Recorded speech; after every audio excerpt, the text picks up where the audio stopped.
ఇవాళ 33 డిస్ట్రిక్ట్ల కార్యవర్గ సమావేశం ఏర్పాటు చేసుకోవడం జరిగింది. మరి దాంతోపాటు మరి ప్రభుత్వము ప్రతిష్టాత్మకంగా మొదలుపెడుతున్నటువంటి స్త్రీశక్తి గురించి కూడా మేము మాట్లాడడం జరిగింది. మరి ఈ స్త్రీశక్తిలో మీ సేవలు ఇవ్వడాన్ని మేము స్వాగతిస్తూనే దాంతోపాటు మా యొక్క ఉనికి కోల్పోకుండా మాకు కూడా సహాయ సహకారాలు అందించాలని కోరుకుంటున్నాము. మేము ఎన్నో సంవత్సరాల నుంచి పెండింగ్ కమిషన్ల గురించి అడుగుతున్నాము.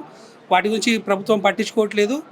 మమ్మల్ని కూడా పట్టించుకోవాలి. మీరు నిజంగా సీఎం రేవంత్ రెడ్డి గారు నిజంగా స్త్రీశక్తిని మీరు అభ్యున్నతి కోరుతున్నట్లయితే లిక్కర్ది టెండర్లు వాళ్ళు ఎక్కియండి. 10 గ్రూపులకు కలిపి ఒక టెండర్ ఇచ్చారంటే 100 మంది కుటుంబాలు బాగుపడతాయి సార్.